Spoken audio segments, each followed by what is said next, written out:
going to discuss how the market has changed and how you need to change with it. Lastly, we're going to tour this home that I acquired from another experienced investor who failed to follow those changes. And because of that, you're going to get to learn how we are going to turn her flop into a flip.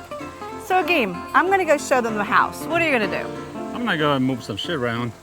Okay. I'll see you. So we have some guys working inside, but let's go take a look anyway.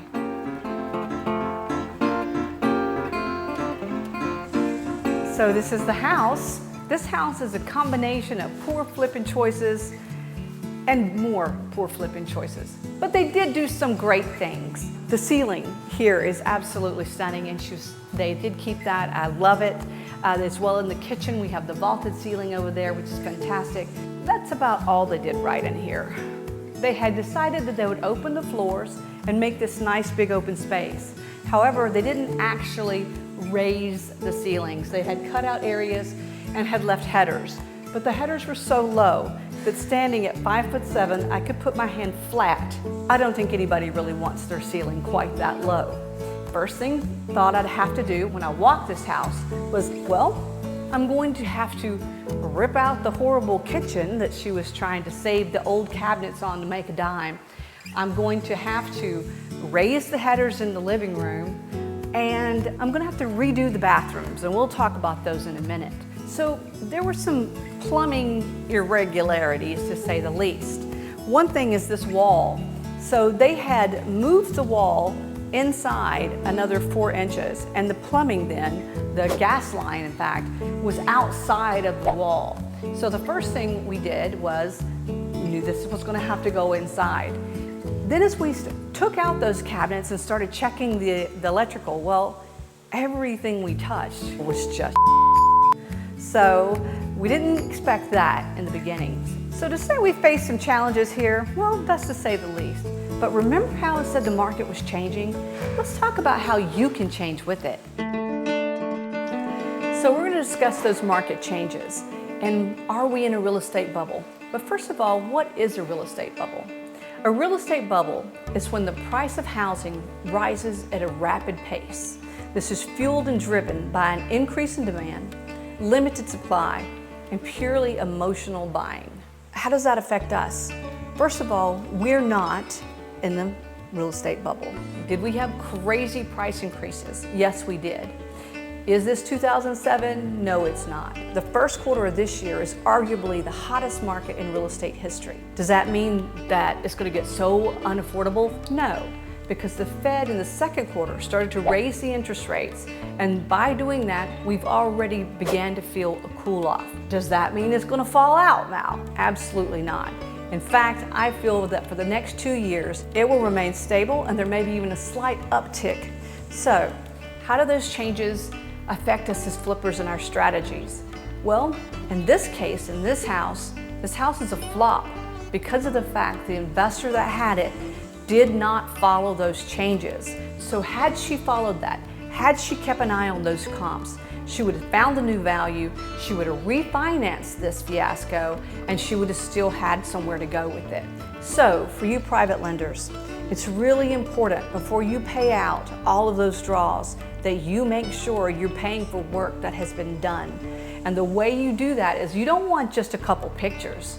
You want pictures of the entire room from different angles. It is really easy to take pictures of one corner of a room, but maybe that's the only hardwood floor in that room. Okay, so now that you know how the market's changing and how you need to change with it, let's go check out the rest of this flip. So remember I told you about those quirky bathrooms? Let's go take a peek. Before we get in there, let me tell you about the flooring. One of the things they did were trying to save the original floors that were in here, and they were in pretty good shape except they were buckling. And the reason they were buckling is because there was a water problem underneath them. So we had to pull those floors up, replace that subflooring, put down the new waterproof flooring. So we spent a little extra money, but in the long run, it was absolutely necessary to do. So let's check out this bathroom. As you can see now, the shower goes this way. There's a toilet over here, and behind me is vanity. Well, that's not the way it was when I found it. There was a shower going across here, and this little weird wall, there was, I'm gonna step here in the shower, This was the shower head right here, and this was the vanity sink. So you see, I could be in here washing my hair and brushing my teeth at the same time. Multitasking, you can't beat it. Except it's a little weird. So I changed it. It's a much more functional bathroom, even though I kind of missed the weird sink in the shower. So remember I mentioned this house has 2 masters? Let's go see what they did right in the other one. Okay, so you can see this is a freshly hung door. Now the reason we did that is because there was no door to the bathroom. It was one of those quirky things where they had the sinks in the master bedroom. I think a door is more appropriate, so we hung a door. One thing they were still doing that I disagreed with was they were leaving this where the door had been, they were leaving this wall all the way up. Well, I wanted the bathroom to feel larger, to feel more spacious, so I took this down. Normally, if I did not have a tub going here, I would have taken this completely out.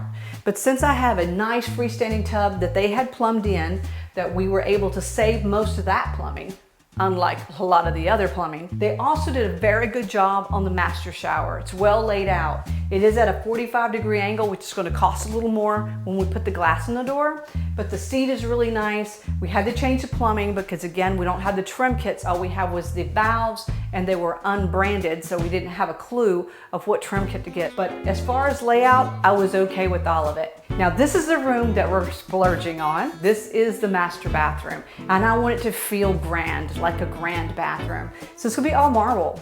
So you've seen what we've done so far. Let's go see what we still have to do. Oh, Jimmy!